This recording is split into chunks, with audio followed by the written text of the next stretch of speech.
Bismillahirrahmanirrahim. Alhamdulillahirabbil alamin wa bihi nasta'in ala umuri dunya waddin.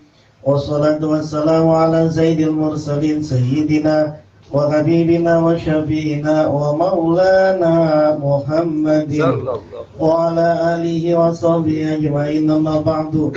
Khususan man sannafa hadzal kitab. Rahimallahu ta'ala wa nafa'ana bihi wa bi'ulumihi wa bi'ulumihi wa bi'ulumihi wa bid-daraini amin. Al-Fatihah. A'udzu billahi minasy syaithanir rajim. Bismillahirrahmanirrahim. Alhamdulillahi rabbil alamin arrahmanir rahim maliki yaumiddin. Iyyaka na'budu wa iyyaka nasta'in ihdinas siratal mustaqim siratal ladzina an'amta 'alaihim ghairil maghdubi 'alaihim waladdallin. Amin. Bismillahirrahmanirrahim. Para asatidz, sahabat-sahabat sekalian, melanjutkan pembacaan kitab Al-Hikam Ibnu Athaillah Sakandari yang dimuktasarkan, yang diringkas oleh Mbah Saleh Darat. Hikam ke-192. Hikam ke-192. Bismillahirrahmanirrahim. Izal tabasa alaika amrani fanzur asqaluhuma alan nafsi fatba'hu. Izal tabasa, jika bingung, jika samar, alaika atasmu, amroni, apa dua perkara. Jika bingung atau jika samar atasmu dua perkara. Fanzur, maka lihatlah. Fanzur, maka lihatlah. Asqaluhuma, paling beratnya amroni. Asqaluhuma, paling beratnya amroni. Alan nafsi, atas nafsu. Asqalahuma, paling beratnya keduanya amroni, alan nafsi, atas nafsu. Kalau sudah lihat fatbahu, maka ikutilah siapa kamu hu pada asqalahuma. Hu pada asqalahuma, hu pada yang paling beratnya amroni. Fa innahu, maka sesungguhnya sa'an, la yaskulu, tidak berat. La yaskulu, tidak berat. Alaiha, atas nafsu. Alaiha, atas nafsu, illa, kecuali ma, sesuatu. Illa, kecuali ma, apa sesuatu. Karena yang ada apa ma, itu hakkon, benar. Itu hakkon, benar. Kata Ibnu Athaillah, kalau kamu bingung terhadap dua perkara atau dua perintah, dua hal, yang mana yang saya harus kerjakan? Saya harus belajarkah atau saya harus mulai bekerja? Saya harus milih yang mana nih? Ngajikah atau bekerjakah? Ngaji wajib, bekerja wajib. Yang mana yang harus saya ikutin? Dua perkara ini. Sedangkan kita nggak punya guru, kita belum punya guru dan nggak tahu mana yang paling utama. Untuk kondisi kita ini. Kemudian kita bingung seperti apa, maka kata Ibnu Athaillah, lihatlah yang paling berat di antara keduanya atas nafsu. Bekerja atau belajar. Mana yang paling berat buat nafsu itu, yang mana? Kalau nafsu, enakan juga belajar daripada bekerja, enakan juga belajar, bekerja mah capek. Enakan juga belajar. Maka kerjalah. Maka pilih yang kerja. Kalau kemudian enakan kerja daripada ngaji, capek ngaji mah gak dapat duit lagi gitu ya. Terus dengan gua kerja, maka kemudian ngaji. Kalau ada dua perkara yang itu sama-sama penting, sama-sama perintah, dan kau tidak tahu yang mana yang kau mau ambil, karena kita tidak punya guru, tidak bisa dipilihkan oleh guru kita, maka pilihlah yang paling berat. Yang paling berat yang mana, ikuti itu. Kenapa? Karena rumusnya nafsu itu sesuatu yang berat menurut nafsu pasti adalah benar. Apapun yang berat menurut nafsu itu adalah kebenaran. Itu rumusnya itu. Buat kita yang masih nafsunya nafsu ammarah, lawamah, mulhamah. Buat kita ini, yang mana yang paling berat, itulah yang benar. menurut kita. Kenapa? Karena nafsu tidak ada yang enteng. Kalau enteng berarti nafsu. Kalau berat berarti melawan nafsu. Nah, kita ngaji begini nih. Ini kan enakan mana di rumah gitu ya, sama ngaji gini. Kan berat. Bangun tidur malam tahajud sama tidur terus. Itu kan nafsu pengennya tidur. Lebih berat nafsu untuk bangun sholat. Maka mana yang dipilih? Bangun. Ibadah tahajud atau ibadah kelonin istri? Yang mana? Waduh, mau tahajud nih, tapi istri juga pengen dikelonin. Yang mana? Dua-duanya nih. Yang mana yang menurut nafsu yang paling berat? Ya tergantung kondisi kau seperti apa. Kalau menurut kau berat, lebih tahajud mah. Udah tahajud gak ada enaknya lagi. Udah sama istri aja sama-sama ibadah. Tahajud. Kenapa? Karena nafsu tadi itu. La yaskulu alaiha illa ma kana haqqan. Tidak ada yang berat atas nafsu kecuali sesuatu itu adalah benar. Segala sesuatu yang berat atas nafsu seorang murid dan si murid itu terhindar dari hal itu, maka itu adalah kebenaran. Maka wajiblah bagi seorang murid ittiba'uhu, mengikuti apa yang berat bagi dia. Tapi segala sesuatu yang ringan atasnya, segala sesuatu yang ringan atas nafsu, maka itu adalah batil. Saya mau puasa Senin Kemis atau mau puasa biar ini ya, biar kebal ini, biar bisa ini gitu kan. Kan sama-sama sunnah tuh. Yang mana nih? Kalau Senin Kemis mah biasa. Jadi kalau puasa muti 3 hari itu nggak biasa. Nafsu itu berarti. Puasa Senin. Bingung yang mana? Enakan juga puasa Selasa, Rabu, Kamis, muti, nanti malam Jumat. Terus kemudian daripada Senin Kemis, itu biasa orang-orang. Padahal kita sendiri kagak ngelakuin Senin Kemis enggak. Terus kemudian kalau Senin Kemis orang-orang udah banyak. Kalau gue mah Selasa, Rabu, Kamis gitu ya. Lebih enteng itu ketimbang Senin Kemis. Ikutin yang Senin Kemis. Kenapa? Karena nafsu lebih enteng, lebih mau sesuatu yang tadi itu yang lebih enteng. Yang berat nafsu nggak mau. Nah, yang berat itulah yang wajib untuk diikuti. Yang enteng itu fal wajib alaihi ijtinabu. Yang wajib adalah yang terhadap yang enteng, maka wajib untuk menjauhinya. Nah, urusan atau perkara terkait dengan ini ikhtilafan kasiro, sangat bermacam-macam gitu loh. Karena ada nafsu yang lebih berat, misalnya ada nafsu yang lebih berat diem, ada nafsu yang lebih berat ngomong. Ada orang nih lebih seneng, nafsunya tuh lebih seneng ngomong aja gitu, agak berhenti. Maka kemudian bagi dia adalah yang paling baik adalah diam. Tapi ada orang, saya mah diem aja, kagak ngomong, diem aja. Lebih enteng diam bagi nafsu dia daripada ngomong dia. Kan macam-macam tuh. Ada juga orang yang lebih suka uzlah, lebih suka menyendiri saja, kagak mau bergaul sama orang. Saya mah lebih enak sendirian, kagak bergaul sama orang ketimbang bergaul sama orang. Maka jangan ikutin nafsunya. Bergaul engkau itu. Tapi kalau udah bergaul mulu, tiap hari bergaul mulu, nggak ada diemnya, kagak ada uzlahnya, nggak ada menyendirinya, segera itu menyendiri. Pokoknya apapun yang berat menurut si nafsu, maka itu.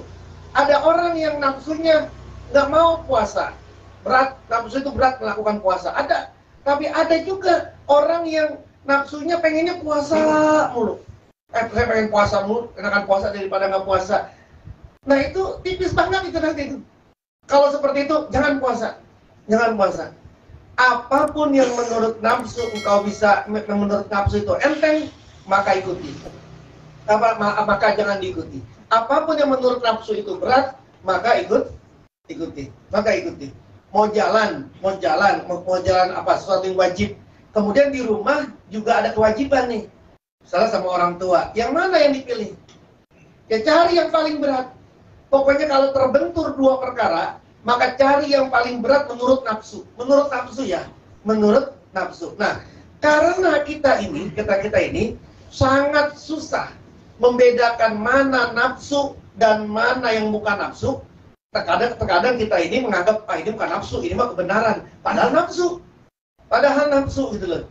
Maka kemudian Kata Ibnu Athaillah, sulit engkau itu menentukan mana yang nafsu, mana yang nafsu, kalau tidak dibimbing oleh syekhut tarbiyah, oleh seorang guru pembimbing. Maka wajib atas orang yang ingin aroda jihad dan nafsihi, yang ingin berjihad kepada nafsunya, yang ingin berjihad terhadap nafsunya, ayyal kiyaha ila sayyid tarbiyah. Dia harus masuk, dia harus di bawah bimbingan, di bimbingan seorang sayyid tarbiyah. Kenapa begitu? Isqat yaltabisu alai amruha. Karena sangat sulit untuk perkara itu, samar banget. Maka kemudian dipilihkan. Itulah makanya semua hampir tidak ada seorang guru mulia yang tidak punya guru pembimbing, itu tidak ada. Bahkan Anda mau sekolah pun, mau S1, S2, S3 itu ada guru pembimbingnya. Mau bikin tesis ada guru pembimbingnya, ada, semua dibimbing. Terus membimbing. Kenapa? Karena nafsu itu pengennya yang apa yang kita inginin, bukan yang kita perluin gitu. Kalau guru itu memberikan kepada kita apa yang kita perlukan, bukan apa yang kita pengenin. Kalau kita ini lebih cenderung kepada yang kita pengenin ketimbang yang kita butuhkan. Sekali pengen ini nih, amalin ini, udah bosen, pengen yang ini, kepengenannya saja sudah sesuai dengan keinginannya. Kalau guru memberikan sesuai dengan kebutuhan. Nah itu kata Ibnu Athaillah. Lalu min alamati tiba'il hawa, dilanjutkan oleh Ibnu Athaillah dalam hikam selanjutnya. Min alamati tiba'il hawa, termasuk dari tanda mengikuti hawa nafsu. Min alamati tiba'il hawa, termasuk dari tanda mengikuti hawa nafsu, al-musara'atu, bersegera, ila nawafilil khairati, pada kebaikan-kebaikan sunnah, ila nawafilil khairati, pada kebaikan-kebaikan sunnah, wattakasulu, dan bermalas-malasan, anil qiyami, dari melaksanakan, bil wajibati, dengan yang wajib, bil wajibati, dengan perkara yang wajib. Lalu kata Ibnu Athaillah, untuk mengukur kita ini nafsu apa enggak sih? Tanda mengikuti nafsu itu, kalau yang sesuatu sifatnya sunnah, sergap banget. Tapi giliran sesuatu itu sifatnya wajib, males. Mana? Lebih semangat mana? Sholat subuhnya atau paginya sholat Idul Fitrinya? Mana yang lebih semangat? Mungkin sholat subuhnya mah asal, pakaian juga ngasal, giliran sholat Id sergap banget. Bahkan mungkin nggak sholat subuh juga hari, gitu ya. Terus sholat apa? Tanda banget. Tanda mengikuti hawa nafsu itu tandanya adalah kalau perkara yang sunnah itu sergap banget, senang, cepat. Tapi kalau yang wajib malas-malesan. Sholat fardu malas banget. Wudu subuh, wudu isya dipakai wudu subuh, atau wudu zuhur dipakai wudu asar misalnya gitu, atau wudu asar dipakai wudu maghrib gitu ya. Itu pokoknya karena udah akhir banget gitu sholatnya, udah mas-masan. Tapi giliran sholat sudah sergap banget. Nah itu termasuk ngikutin hawa nafsu. Kenapa begitu? Karena karakter nafsu itu tadi, dia berat melaksanakan yang kewajiban. Kenapa? Karena udah banyak manusia yang ngelakuin itu. Limusarakatin nasi lahafihi. Karena banyaknya manusia yang melakukan hal yang seperti itu. Isjallan nasu yaf'aluna, karena manusia sudah umum melakukan itu. Kalau udah umum, fala yazharu lahafihi maziyah ala ghairiha, maka nggak tampak keistimewaannya atas yang lain. Kalau sholat subuh, sholat zuhur, itu mah orang lain juga pada sholat sama. Kalau puasa, kalau Ramadan yang lain juga sama. Apa istimewanya? Orang sholat puasa Daud, sekarang puasa besok enggak. Baru tuh nampak maziyahnya itu, nampak keistimewaannya. Kalau yang wajib nggak ada keistimewaannya. Kenapa? Karena umum. Bahkan sekelas Sayyidina Ali pun juga ngomong, nanya sama Nabi, Nabi, apa sih jalan yang paling dekat menuju kepada Allah? Yang paling mudah dan yang paling afdol? 3. Akrobu, ashalu, afdolu. Yang paling dekat, yang paling mudah, yang paling afdol. 3 ini nanya nih. Apa nih? Apa yang bisa seperti jalan menuju apa yang bisa seperti ini? Yang sekaligus 3. Maka kata Nabi, sabda Nabi, berzikirlah kepada Allah. Sayyidina Ali bilang kullun nasi yazkuruna. Udah umum Nabi, semua orang juga zikir. Maka kata Nabi, pejamkan matamu, ikuti kalimatku. Maka kemudian ditalkinkan oleh Rasulullah, ikutin la ilaha. Nabi Musa juga begitu ditanya. Umum udah berzikir lalu umum, yang lain juga ada begitu, gitu. Jadi sesuatu yang umum itu biasanya nggak ada maziahnya, gitu, nggak ada keistimewaannya. Kita ini pengennya yang beda-beda karena ada maziahnya. Nah, itulah kemudian kecenderungan nafsu itu. Kenapa kok nafsu berat terhadap yang wajib, tapi kok enteng terhadap yang sunnah? Karena yang wajib itu musarokatun nas. Sudah banyak dikerjain sama manusia yang tidak terlihat maziyahnya. Sedangkan nafsu sedangkan nafsu abadan selamanya itu tuhibbul khususiyata. Sedangkan nafsu selamanya itu senang sama al-khususiyata, senang sama keistimewaan. Sedangkan kalau buat sholat, buat yang sunnah-sunnah nggak, sunnah-sunnah ada keistimewaannya. Tapi kalau yang wajib-wajib tidak ada keistimewaannya tidak ada. Maka Sayyidina Daud alaihissalam pernah bertanya kepada Allah, ya Rabb, wahai Allah, wahai Tuhan, aina ajiduka? Wahai Allah, wahai Tuhan, di manakah aku bisa menemuimu? Aina ajiduka, di manakah aku bisa menemuimu? Faqala lahu, maka Allah berfirman kepada Daud, utruk nafsaka, tinggalkanlah nafsumu. Wa ta'al, dan kemarilah, ai gib anha tajiduni akrabu ilaika minha. Sirnakanlah nafsu dari dirimu, maka kamu bisa menemukan aku lebih dekat kepadamu. Jadi pergolakan terhadap nafsu itu segitu dahsyatnya. Kadang orang mau melakukan sesuatu, tapi sebetulnya nafsu gitu. Nafsu. Kalau ngimamin banyak orang panjang banget sholat bacaannya, surahnya panjang banget, lama banget. Tapi giliran sendirian, kulhu doang itu aja, cepet banget. Itu juga termasuk nafsu itu. Padahal nggak apa-apa dong, yang enak kan yang banyak, yang lama gitu kan, yang lama. Tapi giliran sendirian, cepet banget. Nah itu namanya nafsu. Tapi kan samar banget nafsu itu. Samar banget. Maka kemudian pergolakan terhadap nafsu itu memang sesuatu yang sangat menjadi urgensi dalam agama kita ini. Itu kan yang kata Nabi. Kita baru kembali dari jihad kecil menuju kepada jihad besar. Wahwa jihadun nafas, wahia jihadun nafas. Yang sering saya sampaikan juga kan cerita Sayyidina Ali udah pengen ngebunuh itu. Udah perang tuh, udah pengen tinggal disikat, udah dipenggal kepala musuhnya itu, mau dipenggal itu, diludahin sama musuhnya coba.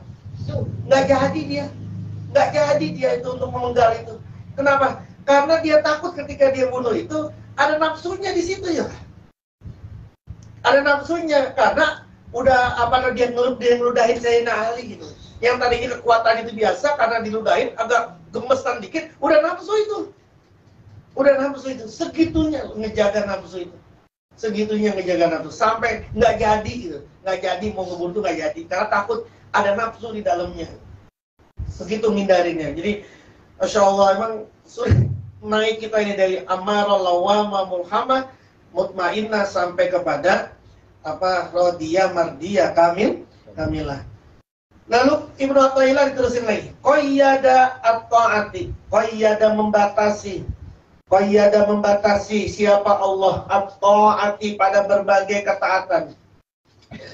Qayyada membatasi siapa Allah at-ta'ati pada berbagai ketaatan bi a'yanil awqati dengan ketentuan-ketentuan waktu, bi a'yanil awqati dengan ketentuan-ketentuan waktu. Kenapa? Li Allah agar tidak yamna'uka mencegah kepadamu anha dari ta'at wujudut taswifi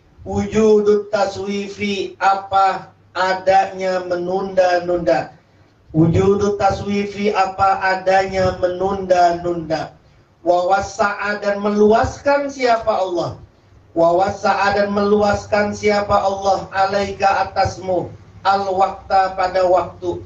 Al-waqta pada waktu liyabqa agar tersisa. Agar tetap atau tersisa laka padamu hissatul ikhtiyari apa waktu berikhtiar. Hissatul ikhtiyari apa waktu berikhtiar.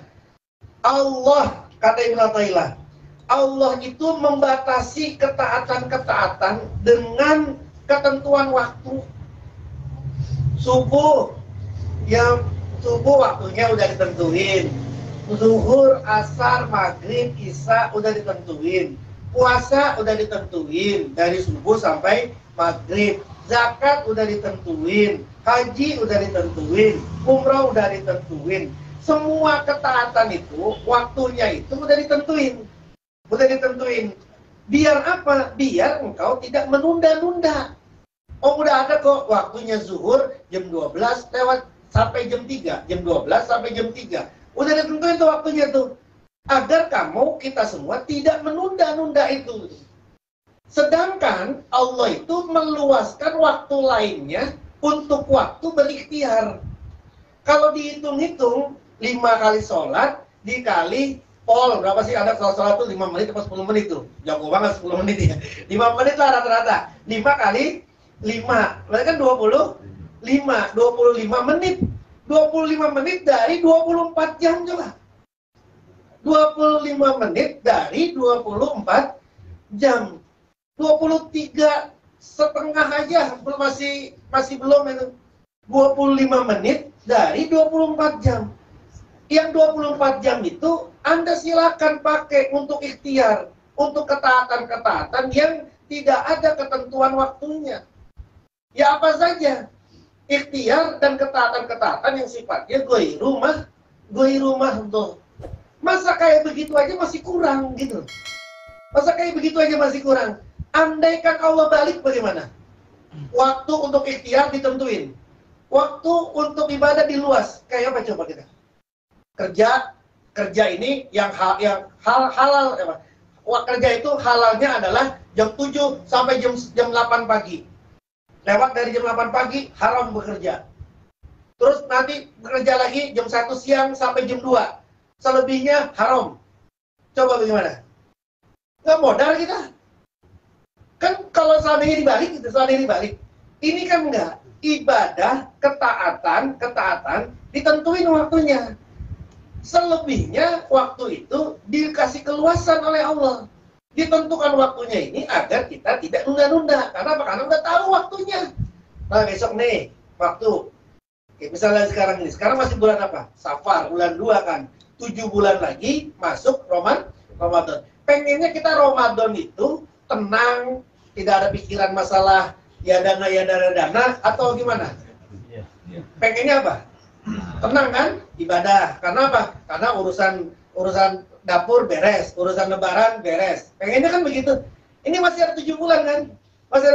Tapi karena kita nggak mikirin yang kesana, karena kita nggak mau berjuang, boro-boro 7 bulan, besok aja saya kagak tahu mau makan apa. Karena kita nggak punya perencanaan gitu, nggak punya perencanaan yang kuat, nggak punya itikad yang kuat, giroh yang kuat. Besok tanggal 7 bulan lagi Ramadan. Nanti sekarang saya kumpulin, butuh duit 100 juta. Dari sekarang saya kumpulin. Gitu ya, misalnya. Kalau berapa 1 juta, tenang nggak ada 100 juta? Tenang nggak kira-kira ibadah? Nggak yakin. Nanti habis buat lebaran. Oke lah. Pokoknya urusan lebaran Sa'ban udah rapi. Jadi bulan Sa'ban buat Ramadan beres. Buat baju lebaran semua udah beres. Terus buat makanan-makanan semua udah beres. Udah beres. Sa'ban udah beres tuh. Ramadan udah nggak mikirin apa-apa. Udah nggak mikirin. Baju udah ada. Kue tinggal diantar. Terus kemudian angpau tinggal ngambil di bank. Terus buat mudik udah ada. Tenang banget kan itu. Kan itu udah ditentuin kan, Ramadan tuh ditentuin kan. Bisa nggak bergeser Ramadan bulan ke-10? Nggak bisa kan, bulan ke-9 kan. Ramadan bulan ke-9 Hijriah kan. Sekarang bulan kedua. Berarti masih ada 7 bulan lagi. Terus kalau kemudian kita pengen khusyuk banget di bulan Ramadan, ya berjuang sekarang gitu. Kan banyak banget waktunya masih. Kan masih banyak waktunya gitu. Ya berjuang dari setidaknya natupin waktu gitu. Habis kita mau bagaimana? Rojab udah kagak puasa, Sa'ban udah nggak puasa, tiba-tiba masuk Ramadan, pengen khusyuk. Orang-orang dulu udah nggak kerja, oke dia nggak kerja, tapi dia nggak siapin uang. Tapi Rojab udah puasa, terus Sa'ban udah puasa. Jadi masuk Ramadan itu udah nyantai, energinya itu kejiwaan itu sudah oke. Ini nggak siap sama sekali nih. Tiba-tiba langsung puasa, jeder aja ada puasa. Kaget semuanya itu. Sama kayak orang sholat, ada sholat, qomat, baru ada datang tuh qomat. Allah baru langsung datang tuh dari rumah. Langsung nyampe Allahu Akbar. Beda nggak sama sebelum azan, Anda udah duduk di masjid, azan, kemudian ada sholat, lalu kemudian qomat. Beda nggak psikologis Anda ini? Beda kan? Tapi kan kita senengin kan di last minute aja nunda-nunda. Sehingga sholatnya, nunggu qomat dulu, belum qomat, masih puji-puji, masih qomat gitu ya, masih qomat gitu kan. Terus baru giliran qomat, buru-buru, datang Allahu Akbar. Beda tuh mati psikologinya. Beda mah hatinya mah. Sama orang yang sebelum azan udah duduk dulu, azan, qobliyah, langsung kemudian dia baru sholat wajib. Beda secara psikologinya. Nah padahal tadi tuh, ketaatan sudah dikasih waktunya, ditentuin waktunya. Tapi karena kita nggak pernah memperhatikan soal-soal kayak gini, nggak pernah perhatikan ketaatan, ya nggak mikir, jalan juga nggak mikir. Jalan nih, nanti zuhur kira-kira di mana nih? Jam berapa nih? Kita bisa mampir kemana nih? Nanti jalan, asar ada di mana nih? Maghrib ada di mana nih? Nggak mikir. Jam 5:30, jam 6 kurang, udah langsung berangkat pergi aja kemana-mana. Kan mau maghrib ini ngapain nanti pergi gitu? Nggak mau tahu macet misalnya gitu. Dia mau maghrib pergi gitu. Yang nanti bisa masuk tol lagi misalnya. Gimana nanti maghribnya? Karena tadi pikirin waktunya ketaatan. Padahal taatan itu semuanya sudah ditentukan waktunya. Sedangkan sisanya dikasih waktu oleh Allah untuk hissatul ikhtiar. Wallahu a'lam bishawab.